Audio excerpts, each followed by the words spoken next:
All right, welcome back. Hours before the explosion in a car near the Red Fort in Delhi killed 9 people on the 10th of November, the Jammu and Kashmir police said that they had busted an interstate and transnational terror module linked with terror groups Jaish-e-Mohammed and Ghazwat-ul-Hind, and that they had arrested 7 people. Among the arrested was Dr. Muzammil Ahmed Ganai from Pulwama, who was picked up from Faridabad, where he worked at Al-Falah School of Medical Sciences and Research Centre. Another doctor, Adil Majid, from Jammu and Kashmir's Anantnag district, was arrested in Saharanpur. Now, as the probe intensifies, several more connections have come to the fore, pointing to a wide-ranging terror network with several arrests made in connection with the same. Joint operations by the Jammu and Kashmir Police, Haryana Police, Uttar Pradesh Police and central agencies has led to the arrest of at least 12 suspects so far, even as the probe continues. We'll talk about this and get some perspective from various experts who understand the situation. Joining us at this point in time is Major General Dr. G.G. Dwivedi, Global and Strategic Defence Expert. Mr. R.V.S. Mani, former Under Secretary, Ministry of Home Affairs, is also with us on the program. Mr. Rajesh Bhargava, former BSF IG, is with us on the show as well. And last but by no means the least, Pathikrit Pine, Foreign Affairs Expert, joins us on the probe or the conversation, if you want to call it as well. General Dwivedi, I'll begin with you, sir. Well, it's unfortunate that this has happened, and it's unfortunate that a number of educated doctors are a part of this white-collar module, a term which we will definitely begin to use more often than not. Is it a concern for you that something like this comes through a route which was not suspected, which was not thought of, which was not in fact even envisaged by agencies, and that's exactly where India needs to be careful, from enemies like Turkey and Pakistan as well. The links that have been established so far, sir, point to the radicalization efforts stemming all the way from Istanbul. What do you make of what's transpired here? Has this opened up a new Pandora's box?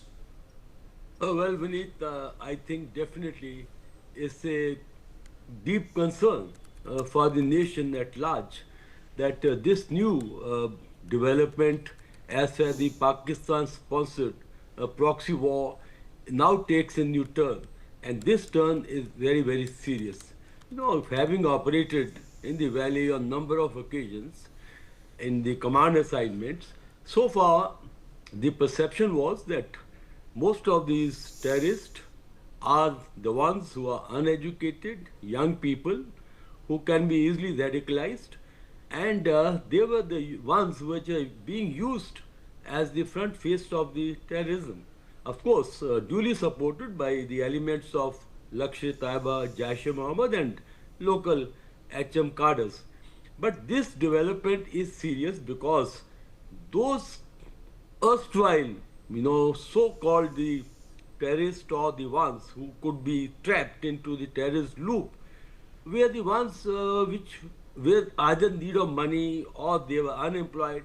But here is a new development where the doctors, they are professionals, they are not in need of the money. That means they have been ideologically indoctrinated. And this is a serious issue for a number of reasons. Firstly, being intelligent, being intellectual, they have the capability to make it a very sophisticated kind of operation, which generally the uneducated, the lower end cadres would be only used as the cannon fodder. The second point is that this radicalization that has taken place and this huge network, it's not only a network in the NCR, it appears to be a pan-India network that is unfolding. And that's again is a very, very serious issue. And the third point is these people, the handlers, are in Pakistan, in Turkey, in Afghanistan. That means they are part of the international network. And the fourth point is that how they have been able to manage to accumulate almost 2.9 tons of the explosive material, how they have been able to operate for months together. Now that's again a very major concern. So Vineet, I can make two very important concluding points. First and foremost, this is the new phase of proxy war.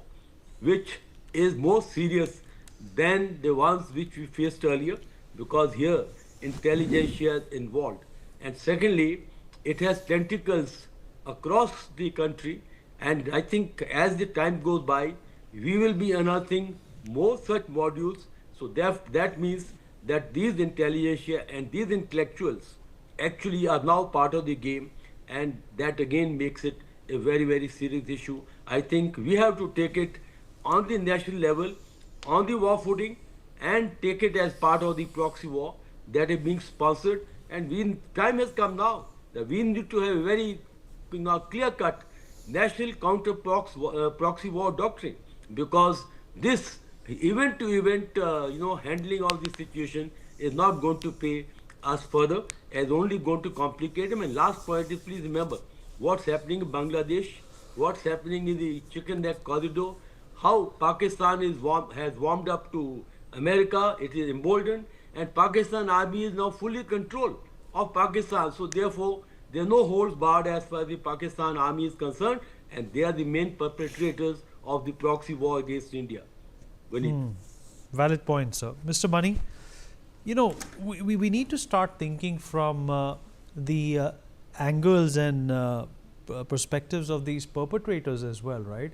Because if you are going to close one door for them in terms of their terror activities stemming out of that door, we need to be careful that they might be looking for another window to orchestrate that crime. They will be looking at avenues which are, not initiated at this point in time. They will be looking at the road less traveled.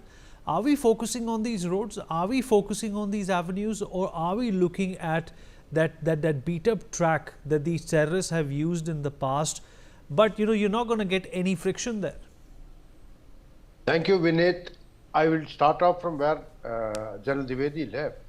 See, basically, the technology-based terrorists getting recruited had started from 2007, 8 and on. We had even Yasin Bhatkal was an Indian Mujahideen for terrorist. He had also been quite qualified. Then subsequently, even Burhan Wani was an MBA student.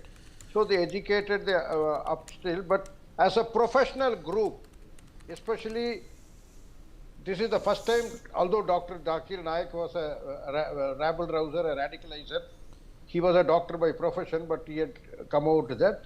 But the doctor as a professional group, and so many of them, this is the first time, it's a certainly alarming sign, it's a warning signal and a comprehensive. The CT doctrine, the counter-terrorism doctrine needs to be recalibrated, not after the event, but prior event. And see, there are many intelligence inputs do suggest. Batla House also, people were students studying some courses in the Jamia University. So these are all factors which have been flagged by the intelligence inputs. In fact, I have a IG BSF, retired IG BSF on the panel. He knows even their own LIA gives a lot of inputs like that. I've received all those inputs. So I would not say no. Having said that, repeated recalibration has to happen. See, if Pahalgam was a low, the subaltern type of terror attack, this is a high-end professional terror attack. And also, now the universities have come now, procurement of aluminum nitrate of 3,000 kilograms. How did it miss the radar is the basic question, because yeah, this is a hospital come university which is which can provide for the students laboratory purposes, for the hospital purposes, but this quantity, what is the pattern, we do not know. Yes, the government of the intelligence agency really caught hold of the sleeper cell and busted the sleeper cell. All these things are good, and the residuary has been now God forbid, had it happened with all the 3,000 kilograms, we would have had a disaster. We would have been looking at a disaster, not just a terror attack in Red Fort, Delhi. So that is what I said. The intelligence agencies are doing their job right. The security agencies are doing their job right. But they have to get it right 100 times, 100% right. One small slip here, how this fellow on the in that Baleno, escaped from that and escaped with the inflammables. It's a $1 million question, but he did escape in the he melted into the crowd, and that is how it happened. So having said that, now I'm not foreclosing the investigation. The investigations will prove further details. Let us wait for that. Having said that, this is an alarming situation. The counter-terrorism doctrine should be calibrated, and also we need to be regularly take on certain checks. This is an eye-opener for this. The procurements by hospitals, the laboratories and all, exclusively for private laboratories, whether there is anything to be flagged, because this could have been they can use it for biological warfare also. For example, the Rusin in Gujarat, some doctor was doing it. So these are all. It is not just this Faridabad thing. Things are happening in Gujarat. Things are happening in Andhra Pradesh and all that. Yes, Turkey's footprint has been found. The Pakistani hand is very clear, with unequivocally clear.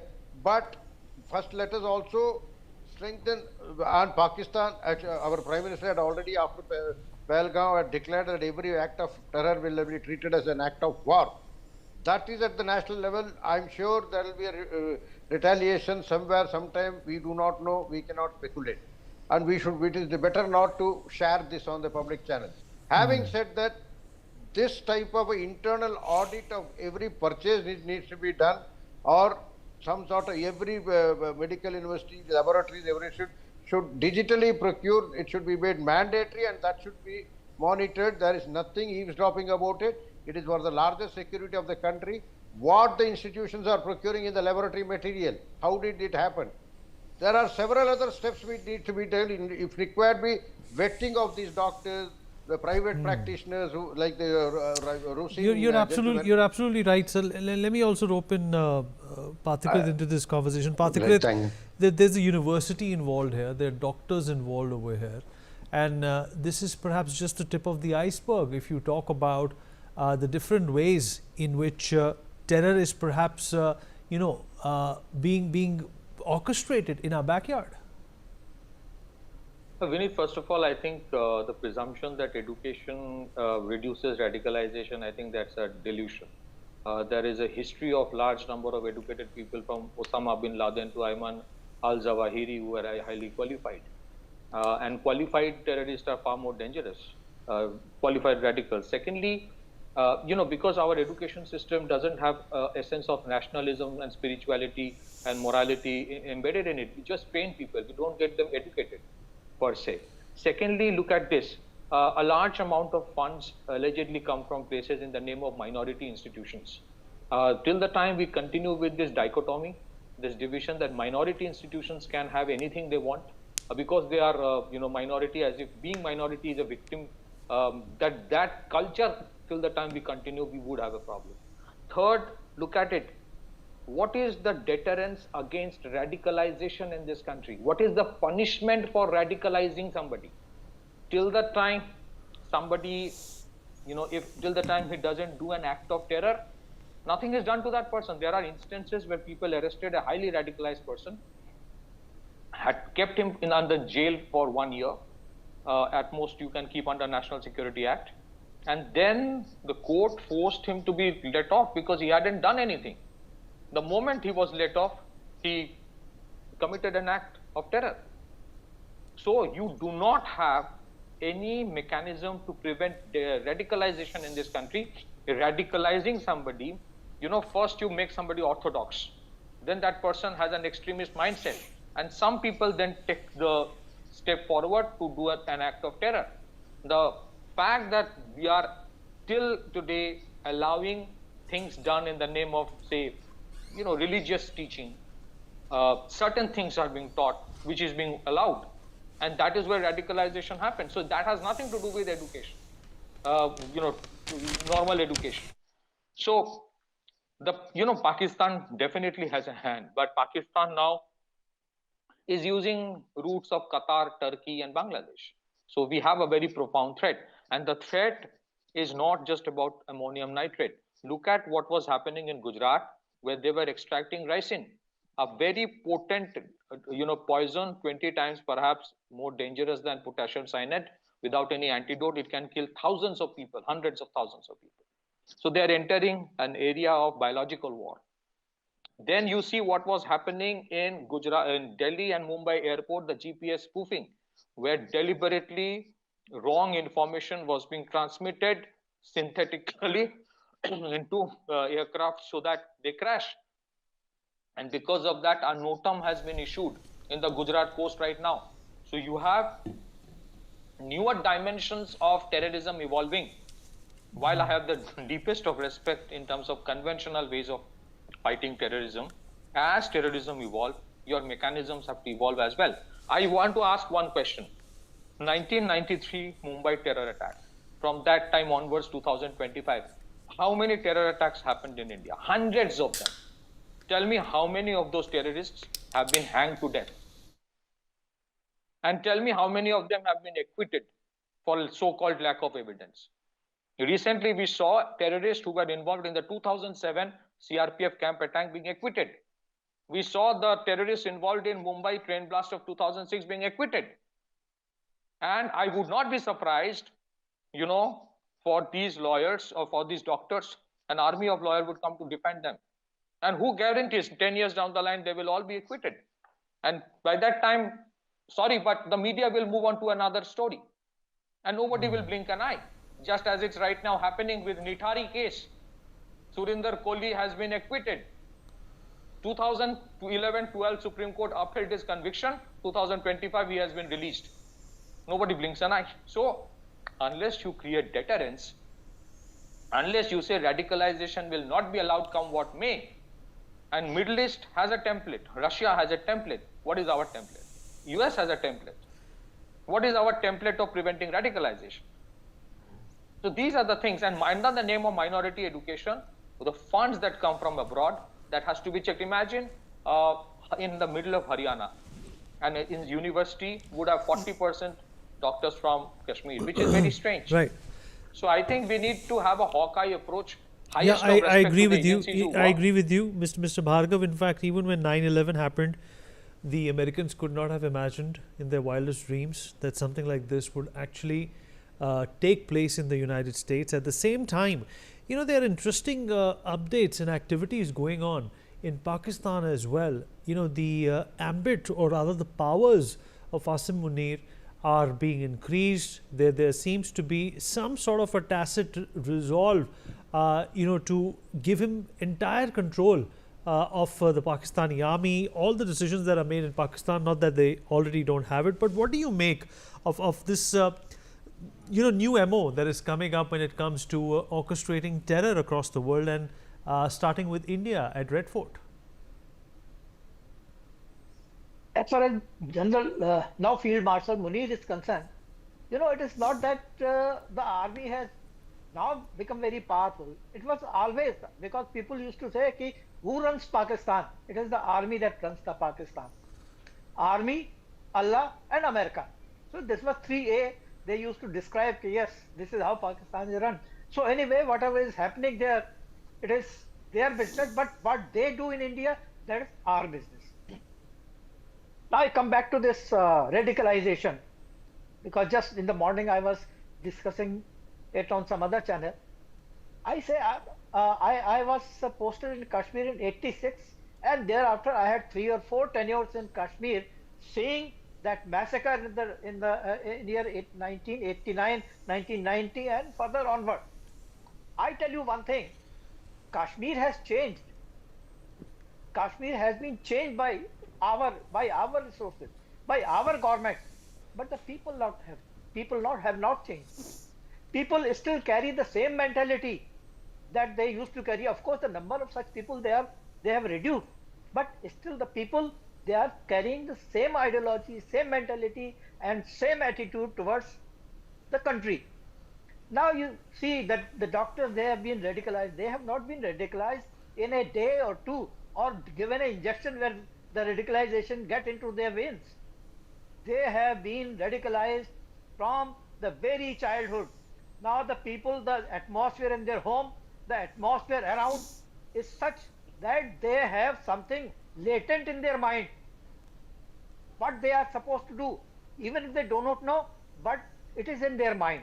Now this carries on till they go into some medical college, engineering college, or other professional college. What do they get there? Their ideology is not changing. They are only acquiring professional skill. But whatever is there in mind, that they acquired while they were young and they were roaming around in Kashmir with the other students and other members of the family. And I still say, this is my experience, that still the people, they are not very, you can say, congenial with our, the country. They talk about that what has been done is, you can say, a sense of deprivation, a sense of injustice, which is filled in their mind. That mind is radicalized from very young age. But when they get there some medical degree, other things, they become more dangerous because they have acquired knowledge, their brain is sharp, they are intelligent, so they are more dangerous than the foot soldier who were poor and those who were inducted in the terrorist fold just for the money or for some other considerations. Now, one thing here I say, I have interrogated some, I have gone through the interrogation report also. Now, how does it happen? One of the terrorists which I caught, so I asked them, why are you doing this? What are you getting? He was a poor chap coming from Pakistan. He said, nothing, I have been told that there is no freedom of namaz, there is no mosque in Kashmir, and the Muslims are being massacred all over the India. I said, no, come with me. Of course, with the handcuffs, I put him in my vehicle. I just took him around in the area. I said, okay, here is the masjid. You can see the adhan. You can hear the adhan. You can see the people going for the namaz. I said, I didn't know. So this is how they were radicalized. So these were the foot soldiers. But now those who were born and brought up there in the same atmosphere, they got this radicalized mindset. And then what you see in the form of doctors coming. And why doctors choose doctors? Because you see, the doctor's profession is a very noble profession. Whosoever sees a red cross on their vehicle, he says, oh, some doctor is going. If he is sitting just by your side in train, then you feel, okay, doctor is there. You will always give him a proper respect. So that's why they choose this thing. Up till now, they were using the foot soldiers. Now they have started using educated people, doctors, engineers. All right, fair enough, sir. To carry fair forward enough. their all your perspectives and opinions and of course precautions are extremely valid. We perhaps are entering a new age for which we need to brace up in every way possible, security and safety wise.